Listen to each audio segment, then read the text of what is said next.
সরাসরি সুজিতের কাছে যাই। সুজিত, নবমীর শুভেচ্ছা জানাই তোমাকে। আমরা কথা বলছিলাম বিভিন্ন জেলায় আমাদের প্রতিনিধিরা রয়েছেন, ভারাক্রান্ত মন, বিদায়ের সুর, কিন্তু সেই সুর মনে বাজতে থাকলেও এখনো মণ্ডপমুখে কিন্তু প্রত্যেকেই উপচে পড়া ভিড়। এখানকার কি ছবি? দেখো, তোমাকেও নবমীর শুভেচ্ছা জানাচ্ছি প্রিয়াঙ্কা, এবং একই সঙ্গে জানাই যে জায়গায় দাঁড়িয়ে রয়েছি সেটা মহিষাদলের শহীদ বেদির তলে, এবং সেটা কিন্তু এই যে জায়গা 1942 সালে এই পুজোর উদ্বোধন হয়েছিল বা সূচনা হয়েছিল, তা করেছিলেন কিন্তু বিপ্লবীরা। দেশ তখনও পরাধীন, এবং সেখানেই দাঁড়িয়ে তারা শক্তি পুজো করেছিলেন। সেই পুজোর মাতৃরূপ আমি পিন্টুকে বলবো দেখাতে, একই সঙ্গে মঞ্চ যেভাবে সাজিয়ে তোলা হয়েছে মণ্ডপটি সেটাও দেখাতে বলবো, কারণ মায়ের মুখ সারা মণ্ডপে। একই সঙ্গে বাইরে বৃষ্টি চলছে, ভেতরে দেখতে পাচ্ছি দর্শনার্থীরাও এসছেন। সেরকম মানুষের সঙ্গে কথা বলবো। কোথা থেকে এসছেন? মহিষাদলের জগন্নাথপুর থেকে। এই যে ঠাকুর বৃষ্টির মধ্যে আটকে পড়েছিলেন? হ্যাঁ, কোথায়? ওই রবীন্দ্র পাঠাগারে। তারপর এলেন? হ্যাঁ, তারপর বৃষ্টি থামতেই আর আবার বেরিয়ে পড়েছি। ঠাকুর দেখছেন, কেমন লাগছে? ভালো লেগেছে, প্রত্যেক বছরই আসি, ভালো লাগছে। কতগুলো ঠাকুর দেখবেন প্ল্যান আছে?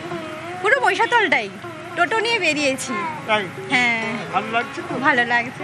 ভালো লাগছে, এবং এই ভালো লাগার একটা বিষয় আছে এখানে কিন্তু হয়তো আড়ম্বর খুব বেশি থাকে না, কিন্তু ইতিহাস রয়েছে প্রিয়াঙ্কা, একটু শোনাতেই হয়।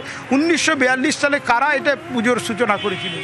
1942 সালে যারা স্বাধীনতা সংগ্রামী ছিলেন, দেশ পরাধীন, দেশকে স্বাধীন করার জন্য যারা সংকল্প নিয়েছিলেন, তাদেরই কিছু মানুষ উদ্যোগ নিয়ে সার্বজনীন দুর্গোৎসব তারা শুরু করেছিলেন।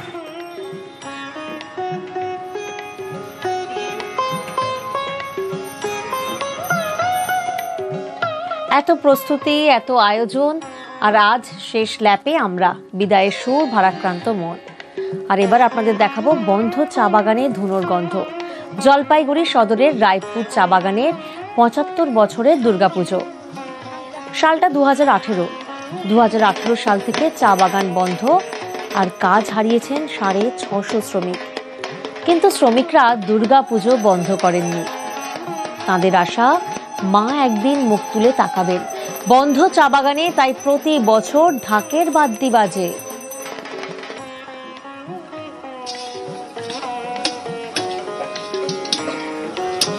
পাশাপাশি চলে ভোগ রান্না। কোনোদিন বন্ধ রাখি নাই দুর্গাপুজোটা। আমাদের মায়াকে আমরা প্রার্থনা করি যাতে বাগানটা খুলুক। এই দুঃখ কষ্টের মধ্যে পুজোটা কিভাবে আয়োজন করব? পুজোটা আমরা শ্রমিকরাই মিলে কিছু চাঁদা ফাদা উঠাইলাম, তারপরে সরকারের থেকে আমরা 1,10,000 টাকা অনুদান যেটা বলে ওইটা পাইছি। বাচ্চারা আনন্দ করছে? বাচ্চারা আনন্দ করছে। আপনার কি বিশ্বাস? আমাদের বিশ্বাস আছে, যজ্ঞ করলাম যাতে কি বাগানটা খুলুক। দুর্গা মার কাছে আমরা এতটুকু প্রার্থনা করলাম। 7 বছর ধরে বন্ধ, কিন্তু পুজোয় কোনো ছেদ পড়েনি রায়পুর চা বাগানে। শ্রমিকদের বিশ্বাস, দেবী দুর্গা মুখ তুলে চাইবেন, আবার বাগান খুলে যাবে। সেই ভরসা, সেই বিশ্বাসেই পুজো করে চলেছেন রায়পুর চা বাগানের শ্রমিকরা। সুমন বসুর সঙ্গে শান্তনু কর, নিউজ 18 বাংলা। প্রাণের পুজোয় মেতেছে গোটা বাংলা। উমার আরাধনা চলছে, আর যারা কোনো কারণে মণ্ডপমুখী হতে পারছেন না তাদের জন্য ঘরে বসেই দুর্গা দর্শন নিউজ 18 বাংলায়। পুরুলিয়ার আরশা থেকে বলরামপুর, আদ্রা থেকে মানবাজার, নজরকাড়া পুজোর ঝলক রইল আপনাদের জন্য।